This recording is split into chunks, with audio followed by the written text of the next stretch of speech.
The fluorescent lights of St. Mary's Charitable Hospital hummed their familiar tune as Sarah Chen pulled her hair back into a tight ponytail, preparing for another night shift. October rain pelted against the windows of the sixth-floor ward, casting dancing shadows across the linoleum floors she'd walked for 8 years.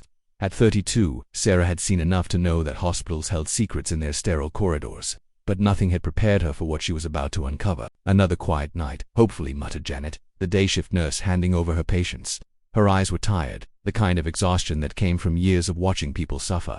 Room 612 came in this afternoon, undocumented. "No. Family, severe pneumonia. Dr. Brennan's handling the case." Sarah nodded, taking the clipboard. "Miguel Santos, 43, construction worker. No insurance, no next of kin listed. Another invisible person in a city full of them." She'd seen hundreds like him over the years, people who society overlooked, who ended up at St. Mary's because it was the only place that would take them without asking too many questions. The hospital's reputation as a beacon of charity work in Manhattan was well founded in 1952 by Catholic nuns. It had grown into a sprawling complex that served the city's most vulnerable populations. Sarah had always been proud to work here, believing she was part of something meaningful. As the night wore on, Sarah made her rounds. Room 608 housed Mrs. Chen, no relation. Despite the shared surname, an elderly Chinese woman who spoke little English. Her daughter visited daily, translating between broken English and Mandarin. Room 610 was empty, recently vacated by a homeless man who died the previous week. Natural causes, the report said. Heart failure.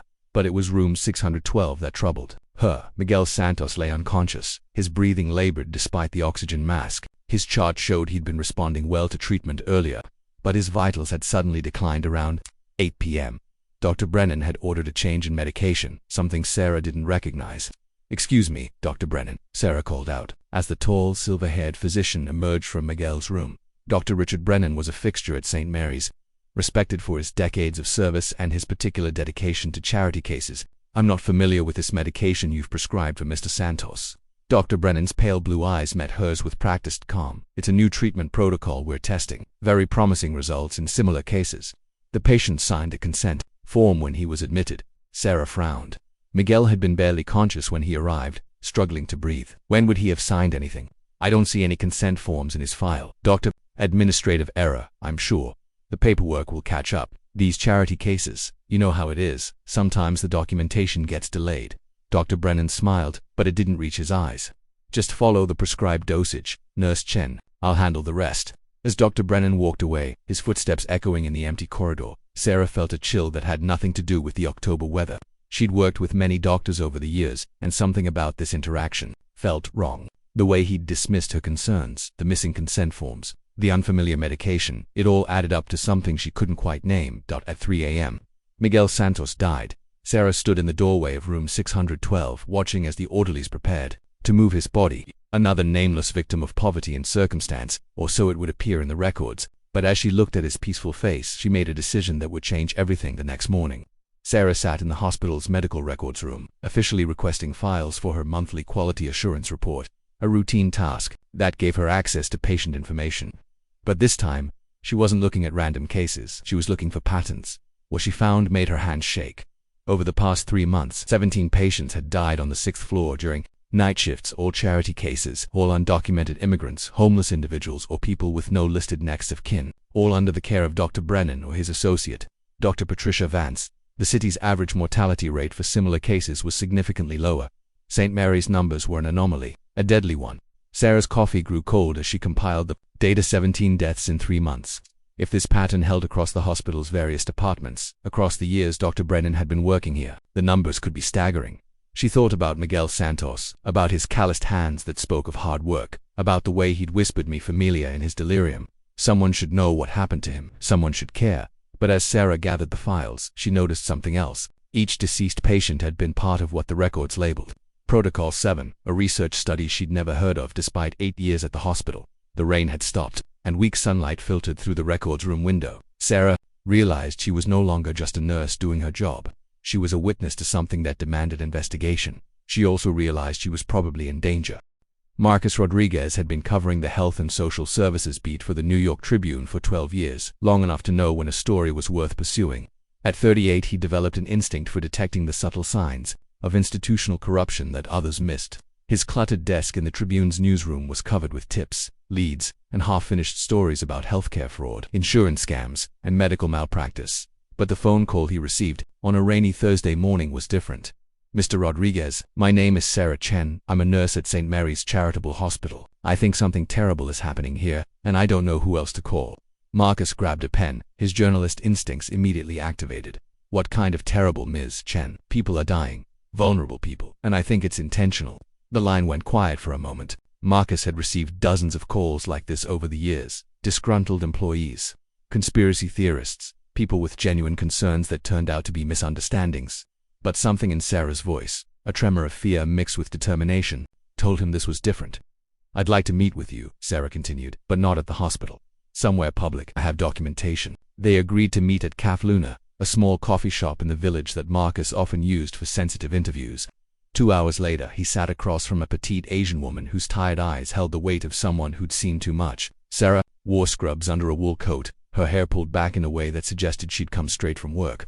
"I've been at St. Mary's for 8 years, Sarah began, her voice steady despite her obvious nervousness. "I've always been proud of the work we do there. We serve people who have nowhere else to go, immigrants, homeless individuals, people without insurance. It's meaningful work." Marcus nodded, encouraging her to continue. "But over the past few months I've noticed patterns. Patients who should be recovering are dying, all of them vulnerable people with no family, no one to ask questions." Sarah pulled out a folder. "I've documented 17 deaths in just 3 months on my floor alone, all connected to something called Protocol 7. Marcus examined the papers Sarah handed him. Medical records, death certificates, medication logs. Even with his limited medical knowledge, he could see the pattern she was describing. "Have you reported this to hospital administration?" "Dr. Brennan is one of the most respected physicians at St. Mary's. He's been there for 15 years, has won awards for his charity work. If I accuse him without absolute proof..." Sarah's voice trailed off. "You could lose your job," Marcus finished, "or worse." "There's something else," Sarah said, lowering her voice. "I've been looking at historical records. This pattern goes back years. If I'm right about what's happening, we're not talking about 17 deaths. We're talking about many more." Marcus felt the familiar thrill of a major story taking shape. "What do you think is happening?" "I think they're experimenting on people who won't be missed. People who trust the system to help them but have no one to advocate for them when things go wrong." Sarah's hands trembled slightly as she spoke. "I think St. Mary's reputation as a charitable institution is being used as cover for something horrific." "That's a serious accusation," Marcus said carefully. "Medical experimentation without consent. If you're right, we're talking about criminal activity on a massive scale. I know that's why I need help. I need someone who knows how to investigate, who has resources I don't have." Sarah looked directly at him. "I need someone who can help me prove what I suspect." Marcus studied her face. In 12 years of journalism, he'd developed a sense for when someone was telling the truth. Sarah Chen was genuinely frightened, but she was also determined. More importantly, she had come to him with documentation, not just accusations. "If I help you with this, it's going to be dangerous," he warned. "If there's really a conspiracy at St. Mary's, the people involved won't want to be exposed. They'll have resources, connections, power." "I know," Sarah replied, "but these people died believing they were getting help. They trusted the system, and it failed them. Someone needs to speak for them." Marcus made his decision. "Okay, I'm in. But we do this carefully, methodically. We gather evidence, we verify everything, and we make sure we're protected." "There's one more thing," Sarah said. "I think there might be someone else at the hospital who has suspicions. Dr. James Hartford. He's been asking questions about some of the same cases I've been tracking. Another doctor, he's older, been at St. Mary's for over 20 years. I've seen him reviewing files, asking questions about patient outcomes. If we could get him to talk, ... double quotes." Marcus nodded. "Let's start with the documentation you have. I'll run some background checks on the doctors involved, look into the hospital's research, protocols, see what I can find about this Protocol 7. As they left the cafe, Marcus felt the weight of what they were undertaking. If Sarah was right, they were about to expose a conspiracy that had been operating for years under the cover of charity. It was the kind of story that could make careers, or destroy them. But as he walked through the crowded streets of Manhattan, Marcus thought about the 17 names on Sarah's list. 17 people who had died alone, forgotten by a system that was supposed to protect them. They deserved justice, and he was going to help them get it. Over the next week, Marcus threw himself into the investigation. He spent hours in the Tribune's archives, researching St. Mary's Hospital, its staff, and its funding sources. What he found was troubling. Dr. Richard Brennan had indeed been at the hospital for 15 years, but his background before that was murky. He'd done research work for several pharmaceutical companies, including one that had been fined for conducting unauthorized trials in South America. Dr. Patricia Vance, his frequent collaborator, had similar connections to pharmaceutical research. More disturbing was what Marcus discovered about Protocol 7. It was listed in the hospital's research registry, but the details were vague. The funding source was listed as private research grant, with no specific donor identified. The stated purpose was advancing treatment options for underserved populations. Marcus's calls to St. Mary's administration about Protocol 7 were met with evasion and bureaucratic double-talk. The hospital's public relations director assured him that all research conducted at St. Mary's was fully compliant with ethical standards but refused to provide specific details about any ongoing studies. It was becoming clear that whatever was happening at St. Mary's, it was being carefully hidden behind layers of institutional protection. The breakthrough came when Marcus decided to dig deeper into the hospital's mortality statistics. Using his contacts at the city health department, he obtained data showing that St. Mary's mortality rate for charity cases had been significantly higher than other hospitals for the past 12 years. 12 years. If the pattern Sarah had identified was consistent over that period, the number of suspicious deaths could be well over 100. Marcus stared at the numbers on his computer screen, feeling a cold certainty settle in his chest. This wasn't just medical malpractice. This was systematic murder, hidden behind the facade of charitable medical care. He picked up his phone and called Sarah. "We need to talk to Dr. Hartford tonight." Dr. James Hartford stood at the window of his office on the 7th floor of St. Mary's, watching the evening crowd flow through the streets below. At 58, he had spent more than half his life within these walls, arriving as a young resident, full of idealism and determination to serve the city's most vulnerable populations. Now, as he prepared for what might be the most important conversation of his career, he felt the weight of every compromise he'd made, every uncomfortable question he'd avoided asking. The knock on his door came at exactly 7 p.m., as arranged. Sarah Chen entered first, followed by a man Hartford recognized from his research as Marcus Rodriguez, the Tribune journalist who'd been asking questions about the hospital's research protocols. "Dr. Hartford," Sarah said, her voice tight with nervous energy, "thank you for agreeing to meet with us." Hartford gestured to the chairs across from his desk. His office was modest, filled with medical journals, family photos, and commendations from various medical organizations. The walls told the story of a respected career dedicated to public service. "I want to be clear about something before we begin," Hartford said, settling into his chair. "I've spent 23 years at this hospital. I've seen it grow from a small charity clinic to one of the most respected institutions in the city. I don't make accusations lightly." Marcus leaned forward. "But you have suspicions." "I have concerns," Hartford corrected. "Concerns that have been growing for several years." Sarah pulled out her folder of documentation. "Dr. Hartford, I've been tracking unusual mortality patterns on the 6th floor. 17 deaths in 3 months, all charity cases, all under the care of Drs. Brennan and Vance. I believe you've been noticing similar patterns."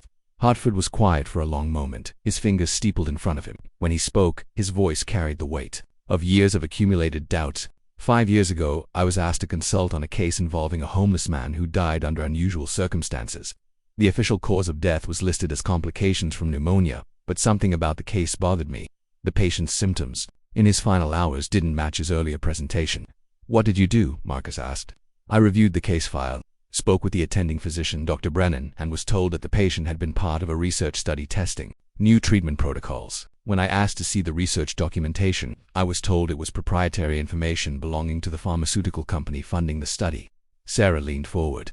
"Protocol 7. Hartford's expression darkened. "Among others, over the years, I've identified at least 4 different research protocols that seem to target the same population: undocumented immigrants, homeless individuals, people with no family or support network." "How many deaths are we talking about?" Marcus asked. "That's what I've been trying to determine. The hospital's record-keeping system makes it difficult to track patterns across different departments and time periods. But based on my informal review," Hartford paused, as if the words were difficult to speak, "I estimate we're looking at between 150 and 200 suspicious deaths over the past 12 years. The room fell silent. Sarah felt her stomach drop. Even her worst fears hadn't prepared her for numbers this large. "Dr. Hartford," Marcus said carefully, "are you suggesting that doctors at this hospital have been deliberately killing patients?" "I'm suggesting that vulnerable patients have been subjected to experimental treatments without proper consent, and that when those treatments resulted in death, the deaths were covered up," Hartford replied. "Whether the deaths were intentional or the result of reckless experimentation, the end result is the same." Sarah found her voice. "Why haven't you reported this?" Hartford's laugh was bitter. "To whom?" "Dr. Brennan is the head of internal medicine. Dr. Vance chairs the research committee. They have the support of the hospital administration, the board of directors, and several major pharmaceutical companies. I'm a middle-aged doctor with no proof beyond statistical anomalies and suspicious circumstances." "But you kept records." Marcus observed, noting the files on Hartford's desk. I kept what I could. Patient information, mortality statistics, research protocol references. But I couldn't access the actual research data. That's kept in a separate system that requires special authorization. Who has that authorization? Sarah asked. The principal investigators, Brennan and Vance, and select members of the research committee. The data is also backed up on a secure server maintained by the funding organization. Marcus pulled out his notebook. What funding organization? That's where it gets interesting, Hartford said. The funding comes from something called the Meridian Research Foundation.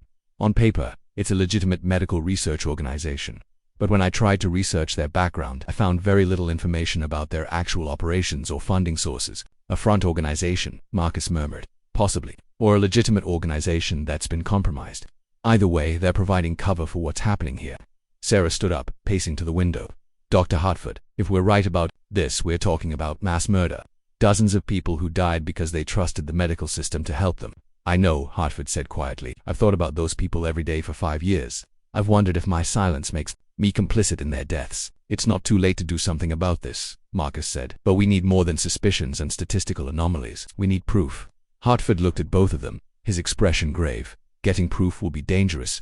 If Brennan and Vance are willing to kill vulnerable patients, they won't hesitate to protect themselves by any means necessary. What do you suggest? Sarah asked. The research data is stored in a secure office on the 3rd floor. If we could access those files, we'd have the documentation we need. Patient consent forms, research protocols, communication with the funding organization, everything. Marcus frowned. That sounds like breaking and entering. It sounds like the only way to get justice for the people who died, Hartford replied. But I understand if you're not willing to take that risk. Sarah returned to her chair, her mind racing. What about the patients who are still alive? If this is ongoing, people are in danger right now. That's why we can't wait, Hartford said. Every day we delay, more people could die. Marcus closed his notebook. If we do this, we need a plan.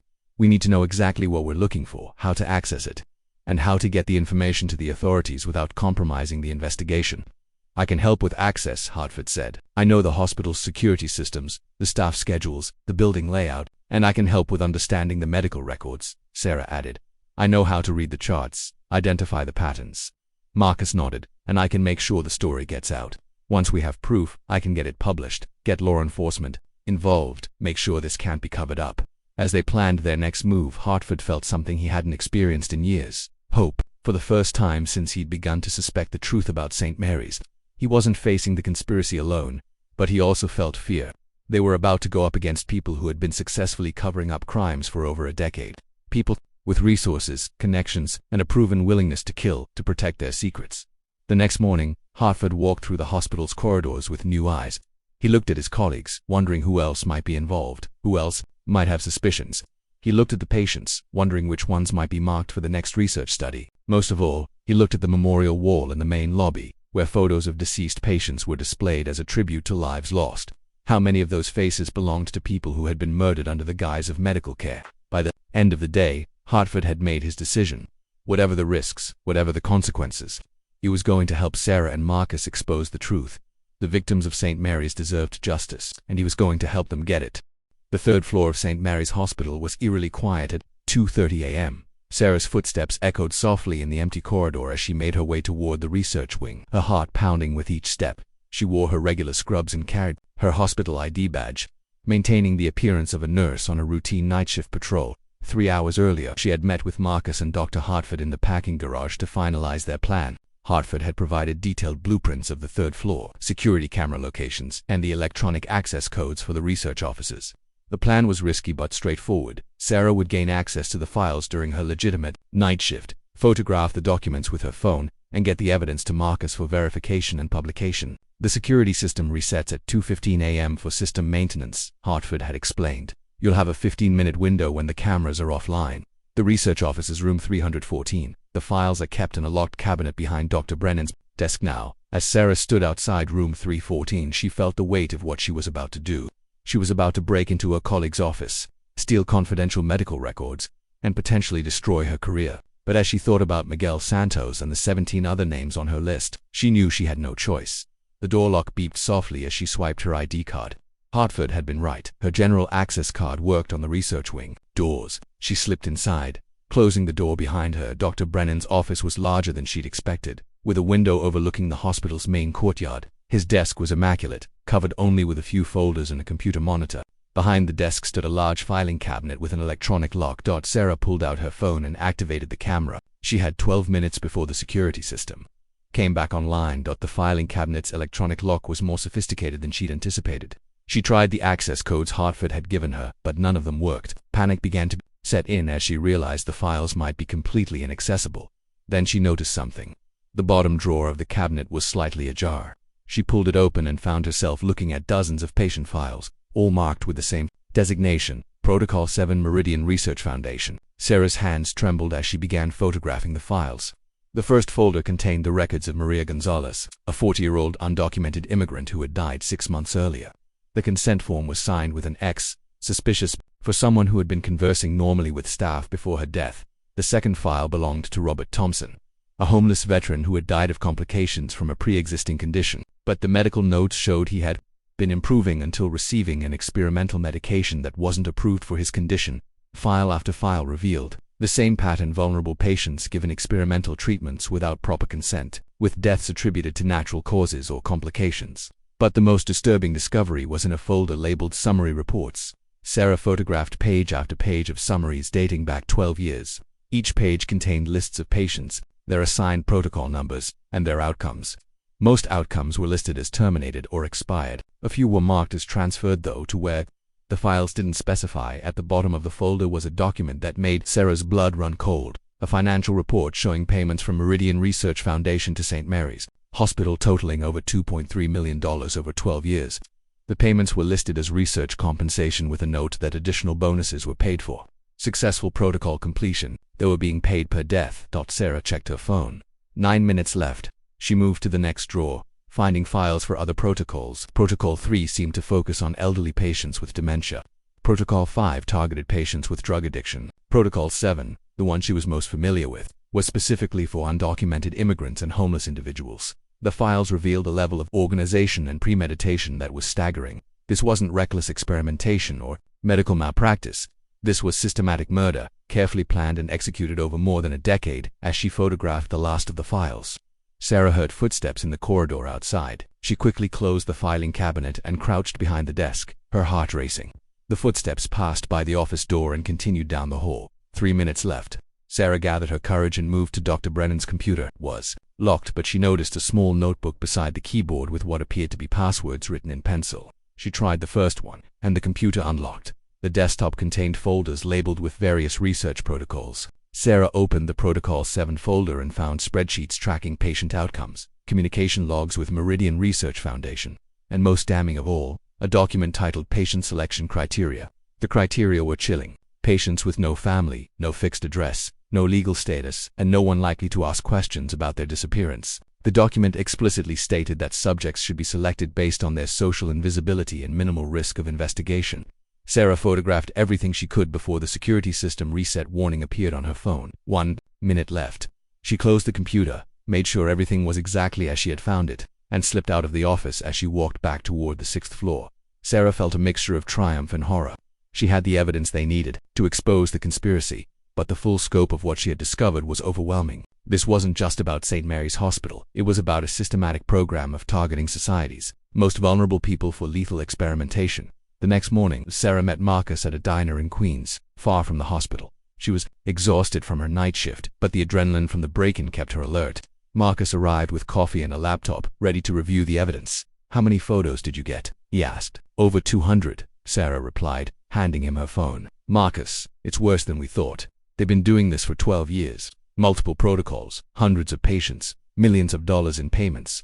Marcus scrolled through the photos, his expression growing darker with each image. "This is incredible. We have consent forms, payment records, selection criteria, everything we need to prove the conspiracy." "What's our next step?" Sarah asked. "We need to verify this information, cross-reference it with hospital records, and build a timeline. Then we need to get it to law enforcement and prepare for publication." Marcus looked up from the laptop. "Sarah, you realize what this means, don't you? Once this story breaks, everything is going to change. For you, for the hospital, for everyone involved." Sarah nodded. "I know, but these people deserve justice. They died believing they were getting help, and instead they were murdered for profit." "There's something else we need to consider," Marcus said. "If Brennan and Vance have been doing this for 12 years, they've probably covered their tracks pretty well. They might have contingency plans, ways to destroy evidence or discredit witnesses. What are you saying? I'm saying we need to be careful. We need to make sure this evidence is secure, that we have backup copies, and that we're protected if anyone tries to stop us from publishing. Sarah thought about Dr. Hartford, about his years of suspicion and careful documentation. Dr. Hartford said something yesterday about the research data being backed up on a secure server. If we can access that server, we might have even more evidence. Marcus nodded. Let's take this one step at a time. First, I need to verify what we have. Then we'll figure out how to get the rest. As they worked through the morning, reviewing the evidence and planning their next moves, Sarah felt a growing sense of urgency. They had exposed a conspiracy that had been operating for over a decade, but they still didn't know how many people had died or how many more might be at risk. One thing was certain: the clock was ticking. The longer they waited to expose the truth, the more people could die, and somewhere in St. Mary's Hospital, Dr. Brennan and Dr. Vance were probably already planning their next victims. The conference room at the New York Tribune was buzzing with tension as Marcus Rodriguez spread the evidence across the long table. It was 10 a.m. on a Tuesday, and he had called an emergency meeting with his editor, Janet Walsh, and the paper's legal counsel, David Kim. The photographs Sarah had taken, along with the research Marcus had compiled over the past week, painted a picture of corruption that was almost too horrific to believe. Let me make sure I understand this correctly, Janet said, her voice steady despite the gravity of the situation. At 55, she had been managing editor of the Tribune for 12 years and had seen her share of investigative stories, but nothing quite like this. You're alleging that doctors at St. Mary's Hospital have been systematically murdering patients as part of a paid research program. That's exactly what I'm alleging, Marcus replied. And I have the documentation to prove it. David Kim, the paper's legal counsel, was reviewing the photographs on his laptop. The evidence is certainly compelling, but we need to be very careful about how we proceed. We're talking about accusations that could destroy careers and potentially to result in criminal charges. David, look at page 34 of the Protocol 7 summary, Marcus said. It shows a list of 157 patients who died over 12 years, with payments totaling $2.3 million. The correlation between deaths and payments is undeniable. Janet examined the photograph Marcus indicated. This payment structure, they were receiving bonus payments for patient deaths.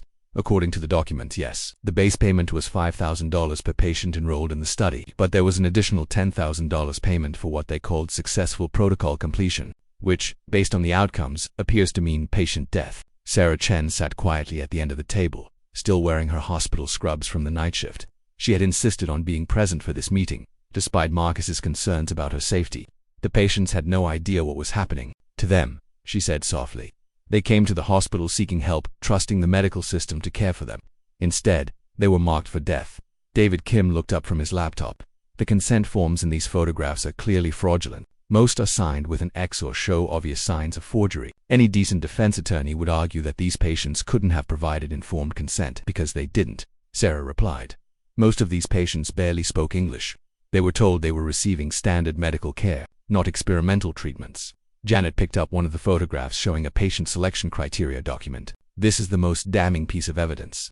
It explicitly states that patients should be chosen based on their social invisibility and minimal risk of investigation. This isn't medical research, it's a systematic program of targeting vulnerable people. Marcus nodded. I've been working with Dr. Hartford to verify the medical information. He's confirmed that the treatments described in these protocols were not standard care and would likely have resulted in death in patients with the conditions described. Where is Dr. Hartford now? Janet asked. He's still at the hospital maintaining his normal routine. We decided it was safer for him to continue working normally while we prepared to publish. David Kim closed his laptop. We have a problem. If we publish this story, we're essentially accusing several doctors of murder. They will sue us for libel, and they'll have significant resources to fight a legal battle. But we have evidence, Marcus protested. We have evidence that suggests criminal activity, David corrected. But we don't have a criminal conviction. The legal standard for libel is different from the standard for criminal prosecution. Janet stood up and walked to the window overlooking the newsroom. What about law enforcement? Have you contacted the police or the DAS office? Not yet, Marcus admitted. I wanted to make sure we had our facts straight before involving law enforcement. I think it's time, Janet said. This story is too big and too dangerous for us to handle alone. We need to get law enforcement involved while we prepare for publication.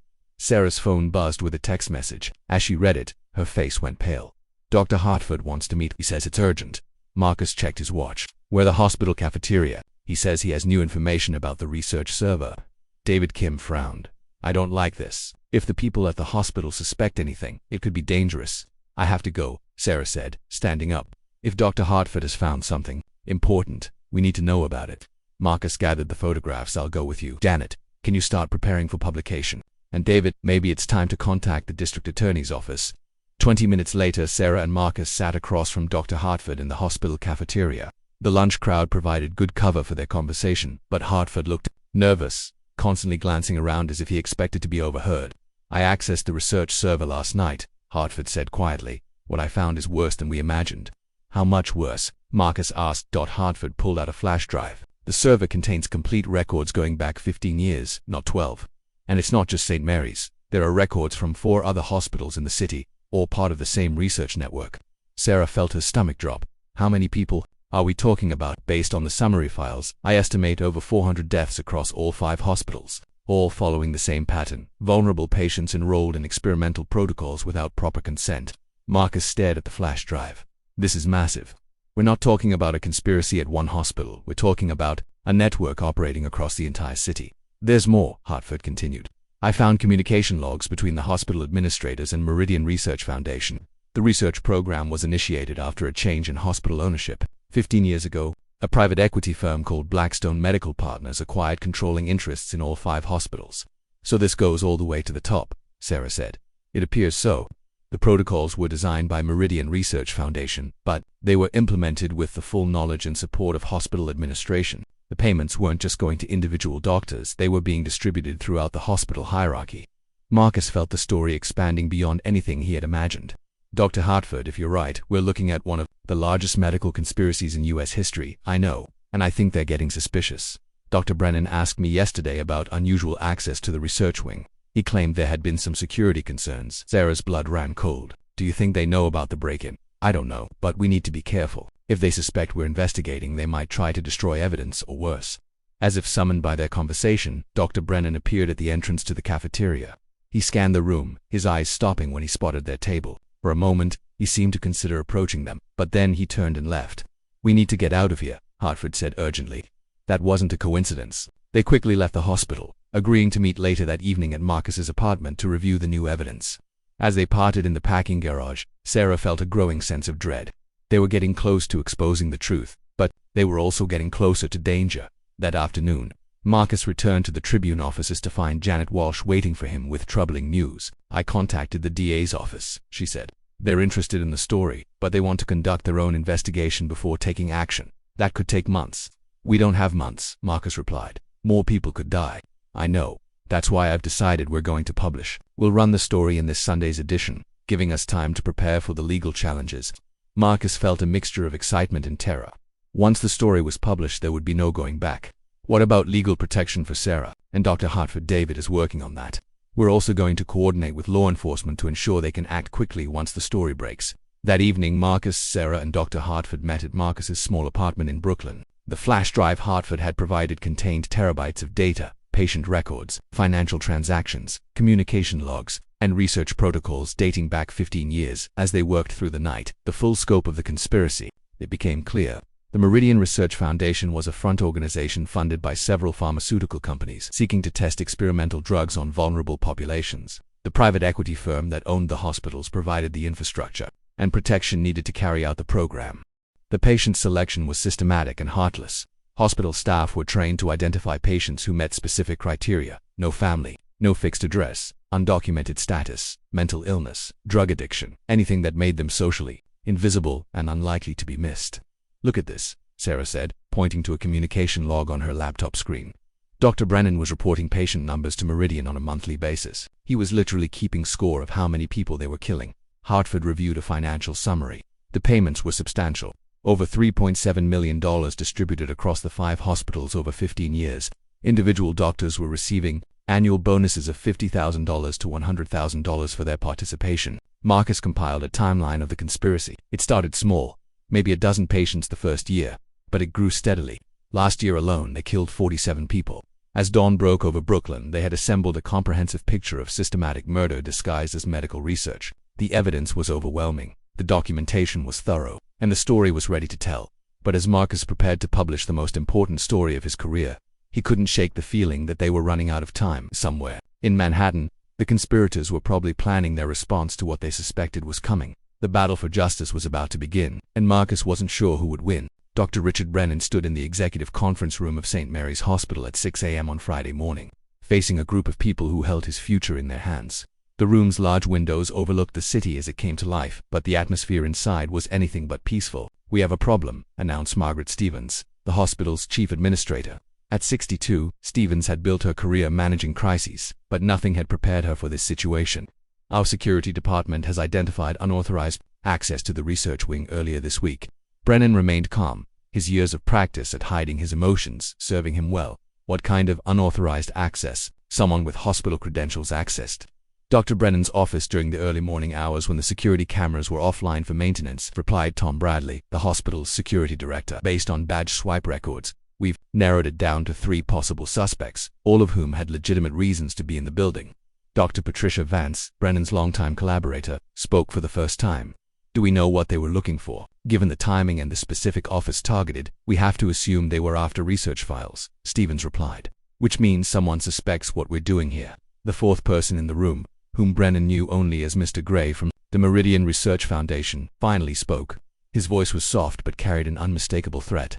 "This is exactly the kind of exposure we've spent 15 years avoiding. If our research program is compromised, everyone in this room is at risk. What do you suggest?" Stevens asked. Gray opened a briefcase and pulled out several folders. "We have contingency plans for this situation. First, we need to identify who accessed the files and what they took.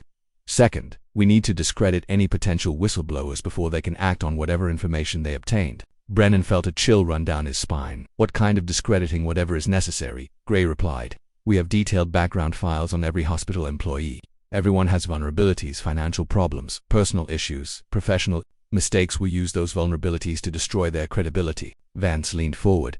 "And if that doesn't work?" Gray's smile was cold. "Then we use more direct methods. The research program has generated over $47 million in revenue for our partners over 15 years. That kind of investment doesn't get abandoned because a few people develop conscience problems." Stevens pulled out a list of names. "Based on the security analysis, our primary suspects are Sarah Chen, a night shift nurse on the 6th floor, Dr. James Hartford, an internal medicine physician, and Marcus Rodriguez, a journalist who has been asking questions about our research protocols." "A journalist," Gray said, his expression darkening. "That's the worst-case scenario. If a story gets published, it won't," Stevens interrupted. "We have relationships with media organizations throughout the city. We can kill any story before it goes to print." "What about the physical evidence?" Brennan asked. "If they photographed files, we're already handling that," Gray replied. "As of this morning, all hard copies of research files have been removed from the hospital and relocated to a secure facility. The electronic files have been transferred to a server outside the country." Vance looked uncomfortable. "Are we talking about shutting down the program?" "Temporarily," Gray said. "We'll suspend operations at St. Mary's and the other hospitals until the situation is resolved. But the research will continue elsewhere." "What about the patients currently enrolled in protocols?" Brennan asked. Gray's expression didn't change. "They'll be transferred to other facilities or their treatments will be discontinued. The priority is protecting the program and the people who've made it successful." Stevens stood up. "I need to know exactly what our exposure is.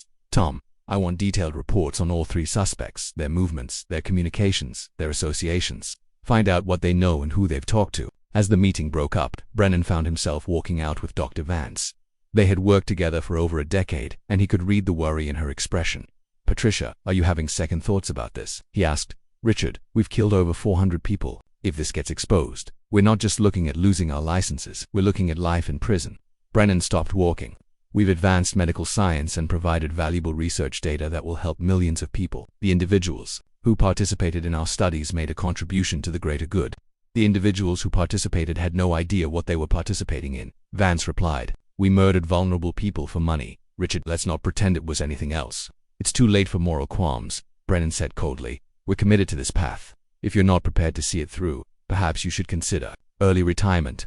The threat in his voice was unmistakable. Vance realized that she was no longer just complicit in the conspiracy, she was trapped by it. Meanwhile, across town, Sarah Chen was beginning to understand that she was in serious danger. When she arrived at work for her night shift, she found her supervisor waiting for her with troubling news. "Sarah, I need to talk to you about some irregularities in your work records," said Linda Morrison, the nursing supervisor. "There are questions about some of your patient interactions and documentation practices." Sarah felt her heart racing. "What kind of questions?" "The administration has received complaints about your performance. Issues with medication administration, patient care standards, that sort of thing. From whom? Sarah asked, knowing that her performance reviews had always been exemplary. I can't discuss the specific sources, but you're being placed on administrative leave pending a full investigation. Sarah realized this was the beginning of the character assassination Gray had planned. Linda, you know my work. You know I've never had performance issues. I'm sorry, Sarah, this comes from the top. You need to turn in your badge and leave the premises immediately.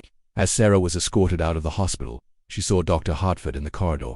Their eyes met briefly, and she could see the fear in his expression. The hospital administration was moving to neutralize the threat they represented. Sarah immediately called Marcus from the parking lot. They know, she said without preamble. I've been suspended from work. They're trying to discredit me. Dr. Hartford called an hour ago, Marcus replied. He's been placed on administrative leave as well. They're moving fast. What do? We publish tonight. Janet is working with the legal team to get the story ready for tomorrow's edition. Marcus, if they're willing to destroy our careers to protect this secret, what else are they willing to do? The line was quiet for a moment. I don't know, but we can't let them intimidate us into silence. Too many people have died for us to back down now. That evening, as Marcus worked feverishly to complete the story that would expose the conspiracy, he received a phone call that chilled him to the bone. Mr. Rodriguez, my name is Thomas Gray. I represent certain interests that would prefer your current research project remain unpublished. I don't know what you're talking about, Marcus replied, though his hands were shaking. I think you do. I'm calling to offer you an alternative to publication, a generous financial arrangement that would allow you to pursue other stories while leaving this particular matter alone. How much? Marcus asked, buying time while he tried to figure out how Gray had gotten his personal phone number. Enough to make you very comfortable. Enough to make you forget about hospitals and research protocols and dead patients. And if I refuse, then you'll discover that investigative journalists face many risks in their work. Accidents happen, sources disappear, evidence gets destroyed. I'm sure you understand.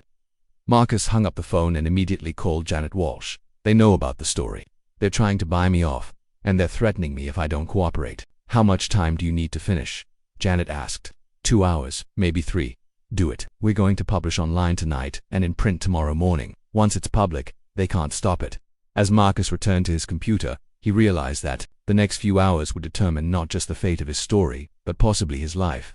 The conspiracy had operated successfully for 15 years by silencing anyone who threatened to expose it, but this time they had made a mistake. They had targeted people who were prepared to risk everything for the truth. The battle was about to reach its climax. The New York Tribune's website crashed within an hour of publishing Marcus Rodriguez's expose at 11 p.m. on Friday night. The headline, Hospital of Horrors, How NYC's Most Trusted Charity Murdered 157 Patients, sent shockwaves through the city and beyond. By Saturday morning, every major news outlet in the country was covering the story. Sarah Chen watched the coverage from her apartment in Queens, alternating between relief and terror. Her phone hadn't stopped ringing since the story broke. Reporters, lawyers, law enforcement officials, and hospital colleagues all wanted to speak with her. She had unplugged her landline and put her cell phone on silent, but she couldn't escape the magnitude of what they had unleashed. At 8 a.m. her doorbell rang. Sarah looked through the peephole and saw 2 people in business suits holding badges. Ms. Chen, I am Detective Maria Santos with the NYPD. This is Agent Jennifer Walsh from the FBI. We'd like to speak with you about your allegations regarding St. Mary's Hospital. Sarah opened the door, feeling a mixture of relief and apprehension. Are you here to arrest me for breaking into Dr. Brennan's office? Detective Santos smiled reassuringly. We're here to thank you for your courage and to ask for your cooperation in what's now a federal investigation. Agent Walsh explained that the FBI had been monitoring Meridian Research Foundation for several months as part of a broader investigation into medical fraud. Your evidence provided the missing pieces we needed to understand the full scope of their operations. How many people are we talking about? Sarah asked. Based on the files you obtained and our additional investigation, we've identified 412 suspicious deaths across 5 hospitals over 15 years, Detective Santos replied. It's the largest case of medical murder in U.S. history. The investigation moved swiftly. By Monday morning, FBI agents had arrested Dr. Richard Brennan, Dr. Patricia Vance, and 12 other medical professionals across the 5 hospitals. Margaret Stevens and the other hospital administrators were taken into custody on charges of conspiracy and racketeering. Thomas Gray and 3 other executives from Meridian Research Foundation were arrested at their offices in Midtown Manhattan. The FBI had frozen the organization's assets and seized servers containing detailed records of the research. PROGRAM Dr. James Hartford found himself in the unusual position of being both a witness and a potential defendant. The FBI acknowledged his cooperation in exposing the conspiracy, but prosecutors were still deciding whether to charge him for his years of complicity. "I should have acted sooner," Hartford told Marcus during an interview at the FBI field office. "I suspected something was wrong for years, but I was afraid to risk my career. My silence cost lives." "But you did act," Marcus replied. "When it mattered most, you chose to do the right thing." The legal proceedings that followed were complex and lengthy. Brennan and Vance were charged with first-degree murder, conspiracy, and fraud. The evidence was overwhelming: financial records showing payments for patient deaths, falsified consent forms, and communication logs detailing the systematic targeting of vulnerable populations. During the trial, which began 8 months after the story broke, the full horror of the conspiracy was revealed. Prosecutors presented evidence that the research program had specifically targeted undocumented immigrants, homeless individuals, and people with mental illness because they were unlikely to be missed or investigated. The testimony of surviving patients was particularly heartbreaking. Maria Gonzalez's sister testified that Maria had been improving when she suddenly died after receiving an experimental medication. Robert Thompson's daughter, whom prosecutors had located living in California, testified that her father had been clean and sober for 2 years when he died at St. Mary's. "These weren't mercy killings or medical mistakes," prosecutor David Chen told the jury. "These were calculated murders committed for profit, targeting society's most vulnerable members." The defense argued that the doctors believed they were conducting legitimate medical research that could benefit future patients, but the prosecution's evidence of financial incentives tied to patient deaths made this argument impossible to sustain. Dr. Brennan was convicted on 43 counts of first-degree murder and sentenced to life in prison without the possibility of parole. Dr. Vance was convicted on 31 counts and received a similar sentence. The other medical professionals received sentences ranging from 15 years to life, depending on their level of involvement. Margaret Stevens and the hospital administrators were convicted of conspiracy and racketeering, receiving sentences of 8 to 12 years. The private equity firm that owned the hospitals agreed to pay $2.3 billion in settlements to victims' families and regulatory fines. Thomas Gray and the Meridian Research Foundation executives were convicted of fraud, conspiracy, and murder charges. Gray received a life sentence, while his associates received sentences of 20 to 30 years. 6 months after the convictions, Sarah Chen stood before a congressional committee investigating medical research oversight. The hearing room was packed with reporters, victims' family members, and medical professionals eager to hear her testimony. "The patients who died trusted the medical system to help them," Sarah told the committee. "They were society's most vulnerable people, immigrants seeking better lives, veterans struggling with homelessness, elderly people with no family support. They came to the hospital believing they would receive care, not knowing they had been marked for death." Committee Chairman Senator Robert Martinez asked, "Ms. Chen, what changes do you believe are necessary to prevent this kind of tragedy from happening again?" "We need mandatory independent oversight of all medical research, especially research involving vulnerable populations," Sarah replied. "We need whistleblower protections for healthcare workers who report suspicious activities, and we need to remember that every patient, regardless of their social status, deserves dignity and protection."